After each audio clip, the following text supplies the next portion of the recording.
नमस्कार, मी doctor Dinesh Shirfel, liver transplant surgeon. आज आपल्याकडे वाघ पेशंट आलेत. त्यांचं आपण लिव्हर ट्रान्सप्लांट करून साधारण 6 महिने होऊन गेले. त्यांचं कॅडेव्हरिक लिव्हर ट्रान्सप्लांट झालेलं, म्हणजे त्यांना ब्रेन डेड व्यक्तीने पूर्ण त्यांचं लिव्हर दिलेलं. ते आमच्या म्हणजे नगरचेच आहेत. त्यामुळे त्यांचा कसा जर्नी होती, कसं त्यांना कळालं की ट्रान्सप्लांट म्हणजे लागेल कधी आणि मग कसं त्याच्यातून पुढे जावं. आणि त्यांचा मुलगाही आपल्यासोबत आहे, so will share their feedback. नमस्कार. नमस्कार सर. ज्यावेळेस तुम्हाला पहिले म्हणजे त्रास काय होत होतं पहिले लिव्हरचा, म्हणजे कसं कळालं की लिव्हरचा प्रॉब्लेम? माझे पाय सुजायचे आणि असं पाणी व्हायचं पायामध्ये, तर मला ते आधी कळलंच नाही नेमकं. मग ते आमच्या मुलाने मला सांगितलं की पाय का सुचतात. मग आम्हाला त्यांनी डॉक्टरांकडे नेलं, ते दाखवलं की ते म्हणते की तुम्हाला पायात पाणी होते, म्हणजे लिव्हरचा प्रॉब्लेम असू शकतो. तर मग तुम्ही एखाद्या स्पेशलिस्टकडे याचा उपचार करा, त्यांना दाखवा.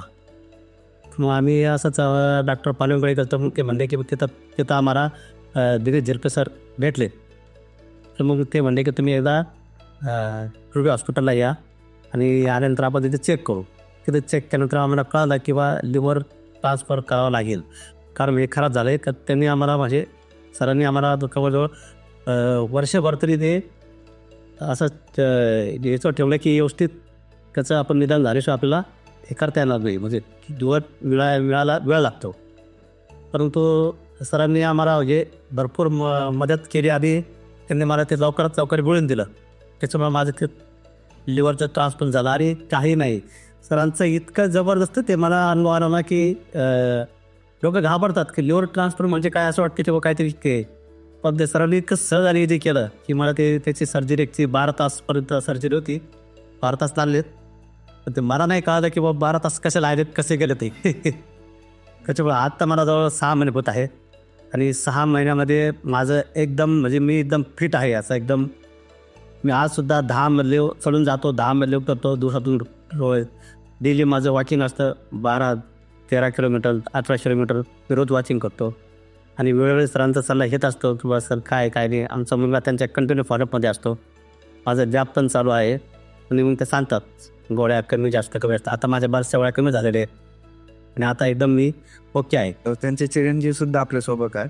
बेसिकली ज्यावेळेस तुम्हाला कळालं की ट्रान्सप्लांट लागतं, तर ज्या पेशंटला आता आपण सांगतो की ट्रान्सप्लांट लागेल आणि पुढे असं करायला लावू शकता, तुम्ही त्यांना काय सांगाल की जसं तुमचा एक्सपिरियन्समधून काय ते फीडबॅक देऊ शकतो? एक्सपिरियन्स होऊन मी हेच सांगेल की 3 वर्ष घरामध्ये खूप त्रास होता या सगळ्या गोष्टींचा.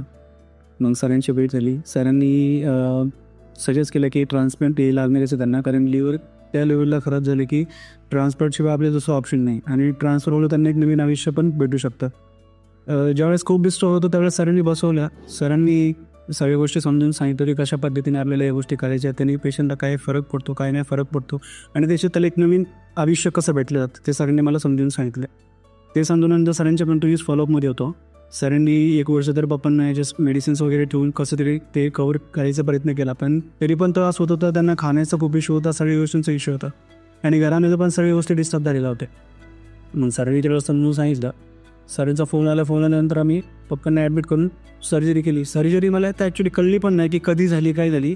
टेन्शन होतं, बट ज्या पद्धतीने सरांचं घेऊन जायची जी पद्धत आहे ती खूप वेगळी. आणि म्हणजे जो टेन्शन माणसाला असते की बाबा घरामध्ये जो करता धरता आहे त्याला जो त्रास आहे त्या त्रासातून जसं आपल्याला एक एक्सपिरियन्स आहे की आपण एक प्रेशरमध्ये असतो, बट सरांची सामन्याची पद्धत, घेऊन जायची पद्धत खूप वेगळी होती आणि त्याच्यामुळे ते कळलंच नाही. आणि त्याच्यानंतर ज्यावेळेस पप्पांची सर्जरी झाली 3 महिने आम्ही गोष्टी म्हणजे व्यवस्थित घेऊन गेलो. जसं सरांनी सांगितलं इन्स्ट्रक्शन्स की तुम्हाला मेडिसिन्स राहते, पहिले 3 महिने तुम्हाला मेडिसिन्स जास्त असतील, हॉस्पिटलमध्ये कशी काळजी करायची, आयसोलेशनमध्ये कसं पेशंटला ठेवायचं आहे, त्याच्यामध्ये तुम्हाला काय काय काळजी कशा घ्यायच्या आहेत, तुम्हाला मास्क वापरणे, घरामध्ये कशा गोष्टी तुम्हाला सगळी विनतात, ते सगळं सगळ्यांनी आम्हाला समजून सांगितलं. त्या हिशोबाने मी फॉलोअप करत गेले आणि आज 6 महिने होत आले. 6 महिन्यानंतर पप्पांच्या एक 20-25 गोळीवरून आज पप्पा 3 ते 4 टॅब्लेट्सवरती आज आहेत. म्हणजे असं त्यांनी आम्हाला सगळं सांगितलं आणि जसं ते बोलतात त्या हिशोबाने आम्ही सगळ्या गोष्टी फॉलोअप करतात. आणि एक्सपिरियन्स मी आज सांगेन की लिव्हर ट्रान्सप्लांटला ज्या पद्धतीने लोक घाबरतात, बिलकुल पण घाबरायची गरज नाही आहे. कारण ज्या हिशोबाने डॉक्टर तुम्हाला सल्ला देतात ते आपल्या चांगल्यासाठीच असतं. आणि त्याच्यानंतर पप्पांना जर भेटलेलं आयुष्य, आज पप्पा प्रत्येक गोष्ट खाऊ शकतात, त्यांच्या पद्धतीने तुझं असं वाटतं जेवू शकतात. हे गोष्टी पहिले व्हायच्या नाही. खूप गोष्टींचा त्रास होता, पण आता त्यांना जसं पाहिजे तसं ते खातात, तसं ते राहतात, व्यवस्थित चालतात, फिरतात आणि परत त्यांना बघून मी इतका खुश आहे. आणि म्हणजे सरांनी त्या गोष्टी खूपच म्हणजे माझ्यासाठी मी एक्सप्लेन नाही करू शकत, माझ्याकडे शब्द नाही आहे त्या गोष्टी एक्सप्लेन करण्यासाठी. आणि पप्पांना परत त्या गोष्टी बघून म्हणजे मी खरंच खूप खुश आहे. Okay thank you. Okay thank you very much.